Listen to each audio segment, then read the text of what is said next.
nasa social media na ho, mga kababayan eh. No? Kalat na ho, mga bossing eh. Sabi dito, Tio or Alex Nestor would never make a point. He is just busy na nabigyan ng platform na ginagamit sa pag-iimbento para makapanira, pero yung natae, siya sa sauna, totoo daw yon. Madaming saksi nun. Yan yung sinasabi nung Victor Pinili. No? Ngayon, meron pa dito, to be honest, naging aura ko dito sa Dubai, yung guy na naigitan niya. Ibig sabihin, naging aura o naging tuktsakan o kaligawan o naging boyfriend or whatever, yung guy na nataihan niya. Di ba ano? If ever na kung ganyan man, jumerbox muna bago yung mangyayaring gano'n para at least malinis at walang lalabas. No, kung sakali yun, kung totoo, itong mga nakita natin post sa social media, ha? Eh di ba dapat jumerbox muna para malinis pagka tinubo ko, mga kababayan, eh, walang lalabas, walang mantsa paghugot. Di po ba? Tapos, kinonfirm sa akin, totoo pala talaga. Pero okay na daw sila. Nagpalitan na daw ng sorry. Pero the Eaters still remain. Naku, ito, may mga pangalan pa. Perfect. Now tell me, nag-iimbento ako. Ito yung lalaki, Gino. Kasi kung titingnan natin, Gino 10. Ayan. Yun siya, yung tinutukoy. Bagay talaga silang tawaging datay. Hindi, to be fair naman po at para maging patas naman po tayo, mga kababayan, eh ipapakita ko, no? Ito ipinost ni Tio Moreno, no? Doon sa kanyang Facebook, i-share niya, no?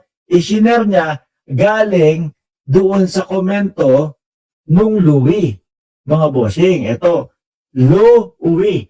At ibang lalaki yung ipinapakita dito ho, mga kababayan. Kumbaga, hindi siya. Sabi, nung Louie, no, me, I own the spa daw ho, mga kababayan. Ito ha, i-share na ho ito ni Tio Moreno at lilinis ang pangalan niya dito kapag ka nabasa ng mamamayang Pilipino. Sabi dito, me, I own the spa, sabi niya dito. No? Actually, I felt pity for Tio Moreno because he was dragged into this issue daw po. It wasn't him. Actually, it was another person. Seriously, eto daw, mga kababayan, yung totoo. Sabi ko, parang Korean ata ito ha. No?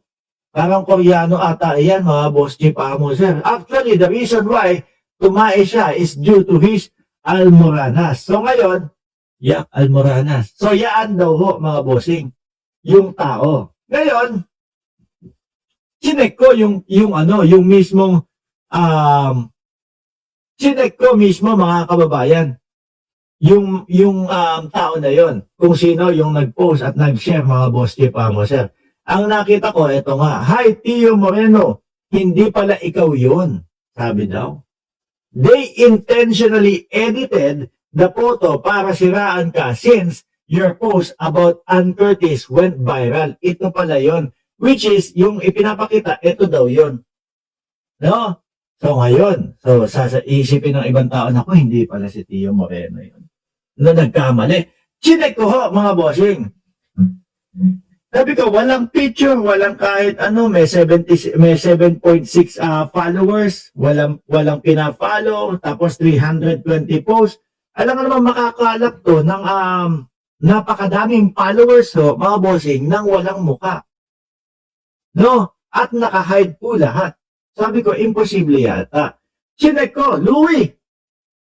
No? At tapos, sinundan ko pa ho ng another na pag-check, mga kababayan. No? Yung 13 minutes na post ng Hi Tio Moreno, hindi pala ikaw yun, napansin ko dito, yung pag-update o pagkaka-update naman po, mga bossing, ng profile nito ay 13 minutes ago lang din.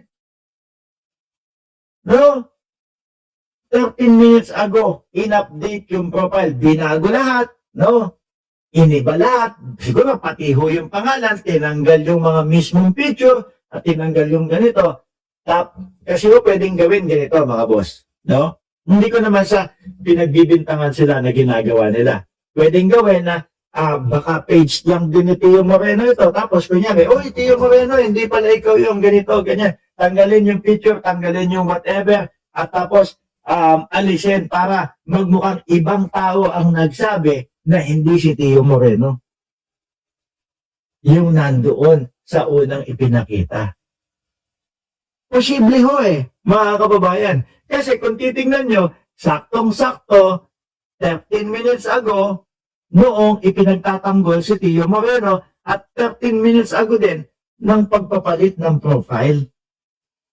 Kaya sabi ko, hindi kaya sila-sila lang din ito para sabihin lang na may ibang nagtago, may ibang nagsabi na hindi si Tio Moreno yan. No, pero yung pala sila-sila din. Hello sa atin lahat na nakatutok dito sa YouTube channel ni Mark Ramos. Ngayon, tingin nyo ho, mga bossing, ano ang mas makatotohanan? Ito po kaya na mukhang Koreano o yung kaninang litrato at kumakalat po sa Facebook na na Tio Moreno at may nagkalat pong jarbak sa gilid. siguro kung iisa-isahin mo yun, makikita mo kung ano yung inulam kagabi, mga bossing. Dapat kasi, hindi, gano'n na lang. No, linisin na lang. Sa susunod na magpapaturbo, linisin muna, mga bossing. Di ba? Para sa gano'n, kapag yung hugot, walang gerbakso, walang iat, no? Kadiri naman yun. Kahit sino naman mga bossing, kahit sino naman mga kababayan, ma-turn off nun. Di ba? Ngayon mga boss, dumako tayo dito sa post ni Sir Jack naman mga kababayan. Eto, ko na to, nadaanan ko na kahapon. Medyo naiano ko na sa inyo kahapon ito. Medyo nahaginan ko na kahapon ito. Sabi, ni Rafael Arpon, ang baho ng topic mo ngayon, Lods. Mga tigilan na natin.